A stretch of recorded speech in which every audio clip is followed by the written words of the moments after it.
Here's something you surely know. Divorce tends to bring out the worst in people. And there's no place this emotional battle rages stronger than in the war over property and assets. In this short video, I'm going to tell you how to win your asset war and what not to do as you and your ex divide the assets. First, a sad truth. Even if you have a prenuptial agreement, much of the assets you own are going to be considered joint property. This means that you and your ex are co-owners.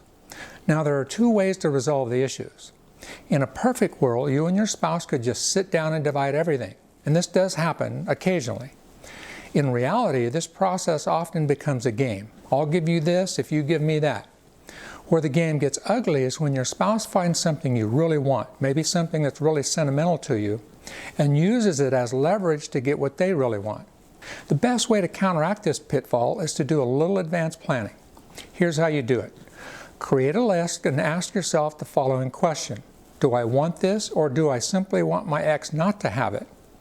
Let's go a little deeper. Begin by writing down all the assets you have on a master list. It can help to walk around your property as you create the list. Consider things you want and things they will want. It helps to think like a deal maker here. You may find that when you give a little to your spouse, he or she may be willing to give you something that means a lot to you. It can be tempting, as I said, to hold something your spouse loves hostage, but really all this does is cause more problems. Sometimes you have to be the mature one, no matter how badly you want to fight. Always, always keep your negotiations as friendly as possible. Throughout the process, your children will be watching. If you can, ask yourself, what are you teaching your children? Your fighting will ultimately hurt them more than it does you or your ex. And don't get me wrong, I'm not suggesting that you give in to everything your spouse wants either. That's another reason having this list is so powerful, since it allows you to consider why you want certain items long before any fighting breaks out. Another strong reason to go ahead and get through the series of compromises that I'm describing is this. You'll save enormous time and money in lawyer fees. Lawyers often spend weeks or months in deadlock while a couple argues over things that aren't worth the money spent fighting over. Another important issue, do you have a large amount of debt? You may want to talk to your spouse about selling some of your assets to pay off the debt. This is a great way to help both of you. After all, someone is going to have to pay back that money. And when the divorce is final, the last thing many people want to do is worry about paying off high-interest credit card bills or debts. Having cash on hand or just fewer bills is great. Sometimes, no matter what you do, you and your spouse simply can't agree on the division of your assets. Maybe hurt and anger are affecting your judgment. Some people just want to drag out their divorce.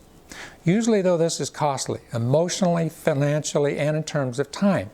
If you need an extra incentive to find an agreement, consider this. If you and your spouse don't divide the assets, a judge will. And I can tell you, few like the ways the judge does this. Let's say, for instance, a judge orders you to sell your house. Well, what if it's in a down market, or the market's just slow? You may lose significant value because of this. Perhaps repairs are necessary and you just don't have the money to do them. Another danger, you might assume anything you brought into the marriage will be yours to keep if you go to court. Time and time again, I've seen how this isn't necessarily true. Why? Many spouses will argue about when an item in question was purchased. Even if they're wrong, you've still got a legal battle on your hands and more time and money down the drain. It's always better to make decisions for yourselves and not force the court to make these choices for you. As I've said before, divorce really brings out the worst in people. Instead of being mature, people often play dirty, and sometimes that means they end up breaking the law. Never ever try any of these tricks. You'll probably get caught and the price could be very severe. Here are a few ways people do this. Saying they have more debt than they really do. Hiding property, reporting a lower income than what they actually earn, or reporting higher expenses than what they actually spent. If you're caught doing any of these, you may have to pay fines or even go to jail in extreme cases.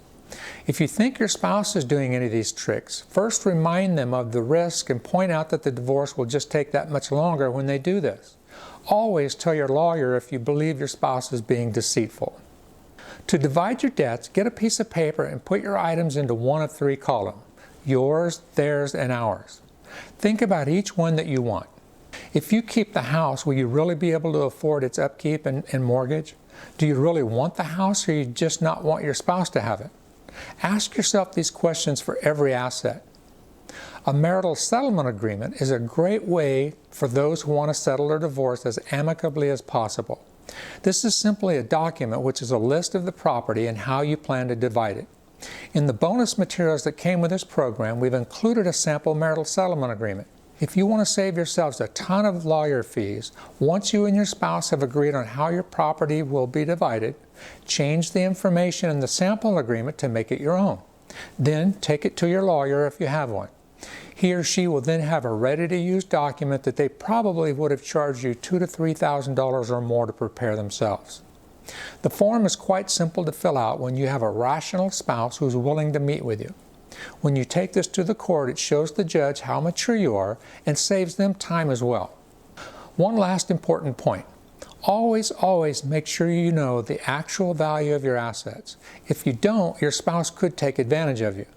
A common mistake others make is to ignore the actual value and just look at the sentimental value of each item.